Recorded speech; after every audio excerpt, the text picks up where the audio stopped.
آج سورہ نساء کی ہم نے تلاوت کی ہے۔ سورہ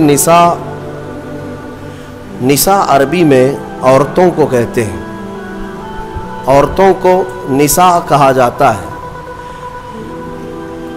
اور آپ اس بات سے اندازہ لگائیں کہ پوری عورتوں کے نام کی ایک سورہ ہے، مردوں کے نام کی سورہ نہیں ہے، یعنی رجال نام سے نہیں ہے، نساء نام سے سورہ ہے۔ اور پھر ہم نے اخیر میں سورہ مائدہ بھی تلاوت کی ہے۔ مائدہ دسترخوان کو کہتے ہیں۔ ظاہر سی بات ہے، سوروں کا جو نام ہے وہ اس میں موجود مضمون کے حساب سے ہی آتا ہے۔ نساء میں عورتوں کے متعلق کچھ بیان آیا ہے، جس کی وجہ سے اس کا نام سورہ نساء، کیونکہ نکاح کے متعلق احکام بتائے گئے۔ اور مائدہ میں ایک دسترخوان کا ذکر ہے، جس کی وجہ سے اس کا نام مائدہ رکھا گیا۔ آج ہم نے جو آیتوں کی شروعات کی 5ویں پارے کی، وہیں سے کچھ احکام اللہ تعالیٰ نے ہمیں بتائے۔ الرجال قوامون علی النساء، اللہ تعالیٰ نے مردوں کو عورتوں پر حاکم بنایا۔ حاکم کا مطلب حکومت کرنے والا مراد نہیں، بلکہ کفالت کرنے والا، عورتوں کی نگرانی کرنے والا، یا عورتوں کو اپنی نگرانی میں رکھ کر پرورش کرنے والا۔ مرد کو اللہ نے یہ اتھارٹی دی۔ شریعت کے مطابق مردوں کو اللہ تبارک و تعالیٰ نے ہماری شریعت کے مطابق یہ اتھارٹی دی ہے۔ اب کچھ باتیں یہاں سے لے کر کے کچھ لوگ واویلا مچاتے ہیں کہ اسلام میں مردوں اور عورتوں کو برابر کے حقوق نہیں ہیں، عورتوں کو دیوار کے اندر بند کر دیا جاتا ہے، وہ کام کاج کرنے والی ہے، بس جھاڑو پوچھا کرتی رہ جائے زندگی میں، اور اس کا کوئی کام نہیں ہے۔ ان ظالموں کو کیا پتا کہ عورتوں کا اسلام میں مقام کیا ہے۔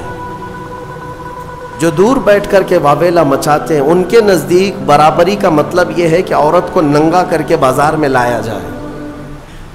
واللہ میں کہتا ہوں، اسلام نے جو عورتوں کا مقام عطا کیا، ایک خاتون جنت سیدہ کائنات فاطمۃ الزہرا کے قدموں کے برابر لاکھوں مرد بھی نہیں ہو پائیں گے۔ ان کا جو مقام ہے، یہ نہیں ہے کہ اسلام نے عورتوں کو کہیں گرایا ہے، برابری، بلکہ کچھ خصوصیات مردوں کی ہے وہ مردوں کو دی گئی، کچھ خصوصیات عورتوں کی ہے تو عورتوں کو دی گئی۔ یہ ایکویلٹی نہ ہونے اور برابری نہ ہونے کے جو دعوے کیے جاتے ہیں پوری دنیا میں ہیومن رائٹس یا ویمن رائٹس کے متعلق، کہ عورتوں کے حقوق کے متعلق، ان کو ایسا لگتا ہے کہ اسلام میں عورتوں کو حق نہیں ملا۔ اور یہاں پر بھی تو ہے، ہمارے ملک میں بھی، کہ ہماری عورتوں پر بہت زیادہ رحم کھاتے ہیں ہمارے پی ایم صاحب، کہ مسلمان عورتیں پیڑت ہیں، مسلمان عورتیں پیڑت ہیں۔ پیڑت کا مطلب مظلوم ہے۔ اب وہ پتہ نہیں کون سی مسلمان عورتیں پیڑت ہیں، یا کون سی وہاں پر جا کر کے ان سے شکایت کی ہیں۔ ویسے تو ان کی خود کی عورت بہت سالوں سے پیڑت ہے۔ میرے عزیزوں، اسلام نے جو حقوق عورتوں کو عطا کیے، میں چیلنج کے ساتھ کہتا ہوں، پوری دنیا میں کسی بھی کمیونٹی نے وہ حقوق نہیں دیے، وہ حقوق نہیں دیے۔ تمہیں پتہ ہے، ایک زمانہ تھا جب عورتوں کو 5 زنجیریں باندھ کر کے بازار میں لایا جاتا تھا۔ یونان جیسی پوش حکومت، اس زمانے میں سپر پاور کہلائی جانے والی یونان کی حکومت، عورتوں کو وہ 5 زنجیریں باندھتے تھے، 2 ہاتھوں میں، ایک گلے میں، 2 پیروں میں، اور 5 زنجیریں باندھ کر کے کبھی بازار لانا ہوتا تو عورت کو ساتھ میں لاتے، اس طرح سے کھلے چھوڑ کر کے نہیں۔ اسلام کی عظمتوں پر قربان جاؤ، اسلام نے ان زنجیروں کو کاٹ دیا اور انہی 5 زنجیروں کو عورت کا زیور بنا دیا۔ آج بھی عورتیں دونوں ہاتھ میں بنگڑیاں پہنتی ہیں، گلے میں نیکلس پہنتی ہیں، دونوں پیروں میں پائل پہنتی ہیں۔ یہ کیوں ہے؟ بعض لوگوں نے فرمایا یہ پرانے اودھی چیزوں کی علامات ہیں، لیکن پہلے زنجیریں تھیں، اب یہ زیور بن گئے. یہ اسلام کی دین ہے، اسلام کا دین ہے، اسلام کا صدقہ ہے. عورتوں کے متعلق ایک اور تعجب کی بات میں بتاؤں آپ کو. رشیا میں، جو آج پوری دنیا میں چرچے پر ہے، رشیا میں ایک مرتبہ ایک کانفرنس ہوئی، بڑے بڑے دانشور اس میں جمع ہوئے. جب میں نے کتاب میں یہ کانفرنس کے بارے میں پڑھا تو مجھے ہنسی آ گئی اس بات پر کہ بڑے بڑے دنیا کے دانشور جمع ہوئے تھے اس کانفرنس میں. میٹنگ تھی. کس ٹاپک پر کانفرنس ہو رہی تھی پتہ ہے آپ کو؟ ٹاپک یہ تھا کہ عورت کو انسان سمجھا جائے یا نہیں سمجھا جائے. بڑے بڑے دانشور بیٹھے ہوئے تھے کہ اس کو انسان سمجھیں یا پھر یہ دوسری مخلوق ہے، اس کے ساتھ جو سلوک کرنا ہے. میرے عزیزو، میٹنگ میں بعد میں یہ طے پایا کہ ہاں ہے تو انسان لیکن ہمارے برابر کی نہیں. یہ وہی اسی دنیا کی بات میں کر رہا ہوں جو آج اپنے آپ کو ویل ایجوکیٹڈ کہتے ہیں یا ماڈرن کہتے ہیں. اسلام پر کیچڑ اچھالنے سے پہلے اپنے دامن میں اگر دیکھ لیتے، تم نے کتنی عورتوں کو جلا کر خاک کر دیا. ستی کی رسم جانتے ہیں؟ ستی کس کو کہتے تھے؟ ہمارے اسی دیش میں یہ رسم پائی جاتی تھی کہ اگر کسی عورت کا شوہر انتقال کر جائے تو عورت کو بھی شوہر کے ساتھ جلا دیا جاتا تھا. ختم، اس کو رہنے کا حق نہیں. بعد میں چل کر کے اس رسم کو تھوڑا سا کم کر دیا گیا اور کہا اب جلائیں گے نہیں لیکن ودوا کو جنگل میں چھوڑائیں گے. اس کو معاشرے میں رہنے کا حق نہیں ہے، اس کو جنگل میں چھوڑائیں گے، آبادی سے باہر رکھیں گے، اس لیے کہ ودوا اگر آئے گی تو یہ اپشگن ہوگا. آج بھی ہے یہ ناٹک، آج بھی ہے. اگر کوئی بیوہ عورت مجمع میں آ جائے تو اس کو اپشگن سمجھتی ہیں. آج کے بھی کئی معاشرے موجود ہیں. لیکن اسلام پر انگلی اٹھانے والے پہلے پڑھو اسلام کو. میرے آقا صلی اللہ تعالیٰ علیہ وسلم نے 10 شادیاں فرمائی جس میں سے 9 عورتیں ایسی ہیں جو سب کی سب بیوہ تھی. بیوہ کو میرے آقا صلی اللہ تعالیٰ علیہ وسلم نے نکاح کے ذریعے سے اپنا کر کے دنیا کو یہ بتایا کہ بیوہ اپشگن نہیں ہوتی، بلکہ اگر تم نے اس کو اپنا لیا تو اس کی بدولت اللہ تمہاری دعائیں قبول کرتا. بیوہ کو اس طرح سے نکال کر کے باہر کر دینا، یہ سب مجھے حیرت ہوتی ہے. آج وہ لوگ ہمیں عورتوں کے حقوق سکھانے آئے ہیں جو کتنی تو عورتوں کو جلا دیے، کئی عورتوں کو بے یار و مددگار چھوڑ دیا، زندگی پر ان کے لیے شادی کرنا حرام کر دیا. ایک بار شوہر مر گیا تو دوسری بار شادی نہیں کرنا. وہ لوگ ہمیں عورتوں کے حقوق سکھا رہے ہیں کہ عورتوں کے حقوق کیا ہوتے ہیں. جو زنجیریں ڈال کر کھینچتے تھے وہ ہمیں عورتوں کے حقوق سکھا رہے ہیں. حیرت نہیں ہے؟ یہ مسئلہ ایسی ہی ہے کہ اگر شیطان آپ کو نماز کے لیے بلانے آ جائے، اس سے یہ پوچھو تم کب سے شریف ہو گئے. تو یہ دنیا ایسی ہے جنہوں نے عورتوں پر ظلم کا ایک ننگا ناچ ناچا ہے، اور وہ ہمیں آج بتاتے ہیں ویمنز رائٹس ہیں، عورتوں کے حقوق ہیں. عورتوں کے حقوق الحمدللہ میرے مصطفیٰ نے بتائے ہیں. کل بھی میں نے بتایا تھا اگر گھر میں بیٹی پیدا ہو تو رسول پاک صلی اللہ علیہ وسلم نے اسے جنت کی بشارت عطا کی. اور پھر اتنا ہی نہیں، اسی خاتون کو ہی تو دیکھیں، اللہ کے حبیب صلی اللہ علیہ وسلم نے بڑی ہو گئی، اگر اس کے بچے ہو گئے تو بچوں کو کہا گیا تیری ماں کے قدموں کے نیچے تیری جنت ہے. الجنت تحت اقدام الامہات، ماؤں کے قدموں کے نیچے جنت بنا دیا. کون ہے اس قدر بلند مقام عورتوں کو؟ کس نے دیا؟ اسلام نے دیا. عورتوں کے حقوق کے سلسلے میں جو واویلا مچاتے ہیں، ایکویلٹی نہیں ہے اسلام میں، برابری نہیں ہے. برابری کا مطلب وہ لوگ یہ سمجھتے ہیں کہ عورت کو کھلے عام آزاد چھوڑ دینا چاہیے، اس پر کوئی پابندی نہیں ہونی چاہیے. باہر نکال کر کے لاؤ، کپڑے اتار کر کے لاؤ، اس کے چھوٹے کپڑوں پر کچھ بھی بات مت کرو. اس کو وہ ایکویلٹی کہتے ہیں، یہ برابری ہے. مرد جب باہر گھوم سکتا ہے تو عورت کیوں نہیں گھوم سکتی؟ ان کا مطلب یہ ہے کہ مرد اگر ایک سے زیادہ عورت سے شادی کر سکتا ہے تو عورت کیوں نہیں کر سکتی؟ یہ بھونڈے اعتراضات ان کے لیے، یہ بے سر و پیر کے اعتراضات، سوالات ہوتے ہیں. میں ان کو ایک اچھا مشورہ دیتا ہوں، عورتوں سے برابری کرنا ہے، ظاہر سی بات ہے، برابری ہر چیز میں ہونی چاہیے، ہر چیز میں ہونی چاہیے۔ عورتوں کے ساتھ برابری کرنے میں شادی کر لو، ایک سال بچہ وہ جنے گی، دوسرے سال تم بچہ جنو، ایک سال وہ حمل کی تکلیف اٹھائے گی، دوسرے سال تم حمل کی تکلیف اٹھاؤ۔ بھائی ساری تکلیفیں عورت کو ہی کیوں؟ ہو سکتا ہے یہ پاسبل ہے؟ تو تمہیں پتہ ہونا چاہیے کہ ہر مخلوق کی اللہ نے کچھ خصوصیات رکھی ہیں۔ مرد کی اپنی خصوصیات ہے، عورت کی اپنی خصوصیات ہے، ان کی بناوٹ میں بھی اللہ تبارک و تعالیٰ نے فرق رکھا ہے۔ مرد کے ہاتھ عورت کے ہاتھ کی طرح نہیں، مرد کا جسم عورت کے جسم کی طرح نہیں، ساری چیزوں میں فرق موجود ہے۔ اسی لیے قرآن نے مردوں کو کمانے کا حکم دیا اور عورت کو امور خانہ داری اور بچوں کی تربیت کا حکم دیا۔ جس کی جیسی کیٹیگری ہے ویسے اسلام نے حکم دیا۔ اس چیز کو لے کر کے یہ اسلام پر اعتراضات کرتے ہیں۔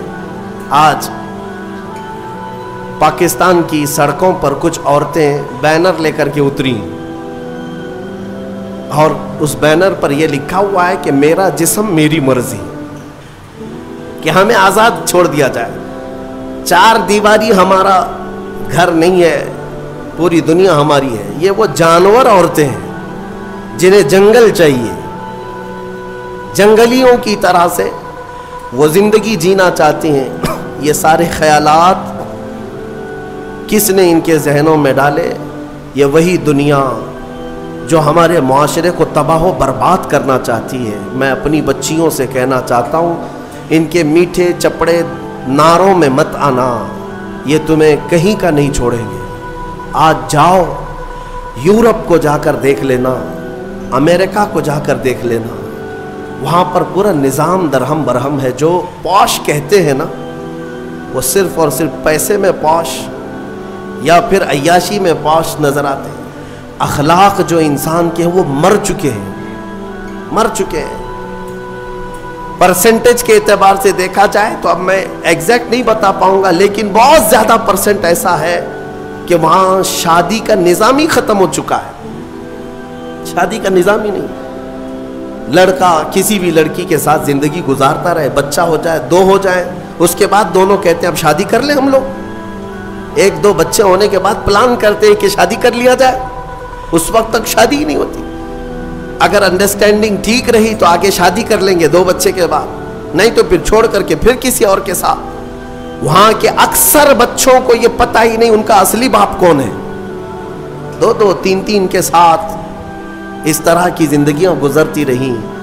میرا دین یہ نہیں ہے، میرے دین کی خصوصیت یہ ہے کہ اسلام نسب کی حفاظت کرتا ہے، نسب کی حفاظت کرتا ہے۔ آپ کو پتہ ہے اسلام کا یہ جو نظام ہے، ایک انگریز نے کہا، اس نے ریسرچ کر کے کہا، عورت کو اگر کسی نے طلاق دے دیا، توجہ چاہتا ہوں، اگر کسی نے طلاق دے دیا تو اس کی عدت کیا ہے؟ وہ عورت دوسرے مرد سے اگر نکاح کرنا چاہے تو کب کرے گی؟ ادھر فوراً زید نے طلاق دے دیا، دوسرے دن دوسرا شادی کر سکتا ہے؟ عدت ہے نا، آپ کو پتا ہے عدت کیا ہے؟ یہ عدت کیا ہے؟ 3 بار عورت کی ماہواری آ جائے، طلاق کے بعد 3 بار عورت کا حیض آ کر ختم ہو چکا ہو، 3 بار حیض آیا اور 3 بار وہ پاک ہوئی، تب اس کی عدت ختم ہو گئی، اب وہ چاہے تو کسی اور سے نکاح کر سکتی۔ یہ طریقہ ہے شریعت اسلامیہ میں۔ یہ کیوں رکھا گیا؟ ایک دانشور ہے، بڑا پڑھا لکھا آدمی ہے، لیکن اسلام سے اس کا تعلق تو نہیں ہے، مسلمان نہیں ہے۔ اس نے کہا مجھے اس بات پر بہت حیرت ہوئی جب میں نے یہ دیکھا عدت کا کیا مسئلہ ہے، اس میں کیوں رکھا گیا؟ تو اس نے کہا کہ سائنس کے اعتبار سے میں نے پوری جانچ پڑتال کر کے دیکھ لیا کہ اگر عورت پہلے والے شوہر کے ساتھ کچھ راتیں بھی گزاری ہو، کچھ راتیں گزاری اور اس کے بعد پہلے شوہر نے طلاق دے دیا، تو پہلے شوہر کا نطفہ اگر عورت کے جسم کے اندر موجود ہے تو وہ کب تک باقی رہتا ہے؟ تو سائنس کہتی ہے 3 بار عورت کو اگر ماہواری آ گئی تو پہلے والا سارا نطفہ پاک ہو چکا ہوتا ہے، پہلے والے کا کچھ بھی ذرہ بھی باقی نہیں رہتا. اب وہ پوری مکمل کلین ہے، تب جا کر کے وہ دوسرے شوہر کے لیے تیار ہے، دوسرا نکاح کر سکتی ہے. میرے عزیزوں، یہ میں نہیں کہتا، غیروں نے جو پڑھا ہے وہ کہتے ہیں کہ اسلام نے یہ عدت کا جو نظام رکھا ہے وہ صرف اس لیے کہ آنے والا بچہ اس کے نسب میں کوئی اختلاط نہ ہونے پائے، نسب میں کوئی اختلاط نہ ہونے پائے. عورتوں کی بھی حفاظت اور بچوں کی بھی حفاظت. الحمدللہ مجھے فخر ہے اس بات پر کہ دین اسلام نے یہ پاکیزہ نظام رکھا ہے، پاکیزہ نظام. آپ کو پتا ہے آج دنیا یہ سارا نظام درہم برہم کرنا چاہتی ہے. ہاں، جو ماڈرن کلچر کے دلدادہ ہیں ان سے میں کہتا ہوں جاؤ ذرا یورپ کو دیکھو، انہوں نے شادیوں کا نظام ختم کر دیا. شادیوں کا نظام ختم کرنے میں کئی چیزیں ان کے ساتھ آئی، میں بتاتا ہوں. ایک سسٹم ہے جو کام کر رہا ہے، شیطان کے پجاری ہیں وہ، ڈیول ورشپرز، شیطان کے پجاری. وہ صحیح طریقے سے جو نباہ ہوتا ہے اس کو ختم کرنے پر لگی ہوئی ایک ٹیم ہے، ایک پوری ٹیم کام کرتی ہے. وہ مردوں کو عورتوں سے دور رکھیں، عورتوں کو مردوں سے، یا اگر رکھیں تو ناجائز طریقے سے رکھیں. اس کے لیے کیا کیا طریقے اپنائیں. میں 2 سال قبل شاید یا 3 سال قبل کی بات ہے، شب قدر میں نے اس کو عرض کیا تھا. پورا نظام جو یہ معاشرتی جو نظام ہے، ازدواجی جو نظام ہے، اس کو مار ڈالا ہے یورپ کے کئی کلچرز نے. کیا کیا جانتے؟ مردوں کو خود اپنے ہاتھوں سے تسکین حاصل کرنے کے طریقے سکھا دیے کہ عورت کی ضرورت ہی نہ پیش آئے. اپنے ہاتھوں سے شہوت کو پورا کر لو، خواہشات پوری کرو. اس کے لیے انہوں نے کھلونے بنائے، آلے بنائے، ساری چیزیں بنائی تاکہ شادی کا نظام ہی نہ رہے. عورتوں کو بھی اسی طرح سے تباہ و برباد کر دیا کہ عورتیں بھی اس نظام میں نہ آئیں. وہ اپنی جسمانی خواہش پوری کرنے کے لیے پلاسٹک کا بھی سہارا لے لیں، کسی بھی دوسری چیزوں کا سہارا لے لیں. میں نے جب یہ پڑھا کہ باہر کئی جگہ پر مارکیٹ میں باضابطہ سلیکون کی پوری عورتیں ملتی ہیں، پورا کا پورا مرد ملتا ہے. سلیکون ایک ربر ٹائپ کا، اس کا پورا خوبصورت مرد بھی بنایا جاتا ہے، خوبصورت عورت بھی بنائی جاتی ہے، تاکہ جسے اپنی جسمانی خواہش پوری کرنا ہو تو ان کھلونوں کے ساتھ پورا کر لے اور اپنے آپ کو تباہ و برباد کر لے. ہوگا کیا اس سے؟ یہ نظام ختم کرنا ہے ان کو کہ ازدواجی نظام ہی نہ رہے، نہ بچے ہوں، نہ صالح معاشرہ ہو. نظام ختم کرے. بہت لوگ اس میں تباہ و برباد ہو چکے. یہ سلیکون کی گڑیا اور گڈے بنائے گئے، ان کی زندگیوں میں داخل کیے گئے. یہ ہٹ گیا تو پھر ان لوگوں نے کئی ملکوں میں LGBT کمیونٹی کو متعارف کرایا. یہ کیا ہے؟ LGBT کمیونٹی ایک معاشرہ ہے، یہ پوری دنیا میں کام کر رہے ہیں. 50 لاکھ سے زیادہ کے ممبر ان کے ہندوستان میں، ہر کنٹری میں ان کو سہولیات دی جا رہی ہیں. یہ کون لوگ ہیں؟ یہ وہ لوگ ہیں کہ مرد سے اور عورت سے اپنی خواہشات پوری کریں. ہومو سیکسولیٹی، گےازم، لیزبین، ٹرانسجینڈر، یہ ایک پوری کمیونٹی بنی ہے کہ شادی کا نظام ہی نہ رہے. مرد مردوں سے اپنی خواہشات پوری کر لے، عورتوں سے اپنی خواہشات پوری کر لے. یہ قوم لوط کی بلا جس کے متعلق قرآن نے کہا اس گناہ میں جو مبتلا ہیں وہ دردناک عذاب میں گرفتار ہوں گے. 3 جگہ ان کا ذکر آیا ہے. حضرت لوط علیہ السلام کی قوم اس گناہ میں مبتلا تھی. اللہ تعالیٰ نے فرمایا ان کی زمین کو اٹھا کر اللہ نے پلٹ دیا، لیکن اس سے پہلے کیا کیا؟ وَأَمْطَرْنَا عَلَيْهِمْ حِجَارَةً مِّن سِجِّيلٍ، نوکیلے پتھروں کی بارش کی گئی تھی ان پر. ان کے جیسی سروں پر وہ پتھر پڑتے تھے تو بھیجا نکل جاتا تھا قوم لوط. اور اس کے بعد زمین کو اٹھا کر فجعلنا عالیہا سافلہا، اللہ فرماتا ہے بلند کیا گیا اور پھر گرا دیا گیا. قوم لوط پر جو عذاب آیا اس کو قوم سدوم بھی کہتے ہیں. جارڈن میں کبھی آپ کو جانا ہو تو یہ وہی علاقہ ہے جہاں حضرت لوط علیہ السلام کا قیام تھا. میں نے خود سفر کیا، تقریباً 150 سے 200 کلومیٹر تک گاڑی چلتی رہے تو صرف اور صرف کالے کالے پتھر ہی ہیں، عجیب قسم کے پتھر ہیں. دیکھو تو ڈر لگے. آج بھی نہ کوئی آبادی ہے، نہ کوئی گھر ہے، نہ کوئی درخت ہے، کچھ نہیں. بہت دور تک صرف کالے کالے پتھر پڑے ہوئے ہیں. وہ کس زمانے کے پتھر اور کس پہ برسے ہوئے پتھر یہ تو میں یقین کے ساتھ نہیں کہتا، لیکن علاقہ وہی ہے جو قوم لوط پر عذاب آیا تھا. میرے عزیزوں، میرے کہنے کا خلاصہ یہ ہے کہ یہ دنیا اس اسلامی خصوصیات کو مار ڈالنا چاہتی ہے، ختم کرنا چاہتی ہے کہ سالے معاشرہ نہ رہے. ایک بات یاد رکھنا، بڑے بزرگوں نے لکھا ہے کہ جو حلال طریقے سے بچہ آتا ہے نا، وہ بزرگوں کا ادب بھی جانتا ہے، حلال و حرام کی تمیز بھی جانتا ہے، اس کی زبان بھی پاک ہوتی ہے اور اخلاق بھی اچھے ہوتے ہیں. اور جو حرام طریقے سے دنیا میں آیا ہے تو پھر اس کے اندر اس کے کیریکٹر بہت خراب بھی ہو جاتے ہیں. شیطانی چکر کا وہ ایک پورا کا پورا وہ نظر آتا ہے، پیکر نظر آتا ہے. بہرحال عورتوں کے متعلق مجھے بات یہ عرض کرنی تھی کہ اللہ تبارک و تعالیٰ نے ان کے پورے حقوق یہاں پر شریعت میں ہمیں عطا کیے ہیں. بعض لوگ ایک سوال یہ کرتے ہیں کہ جب وراثت بانٹتے ہیں تو مرد کو 2 حصے، عورت کو 1 حصہ کیوں؟ آپ نے سنا ہوگا نا کہ عورت کو آدھا، مرد کو 1. یا تو اس کا دوسرا معنی ایسے ہی ہے کہ اگر کسی باپ کا انتقال ہوا، اس کے گھر میں 2 بیٹے اور 2 بیٹیاں تھیں، 2 بیٹے 2 بیٹیاں تھیں، تو مال کیسے تقسیم ہوگا؟ 3 حصوں میں تقسیم ہوگا.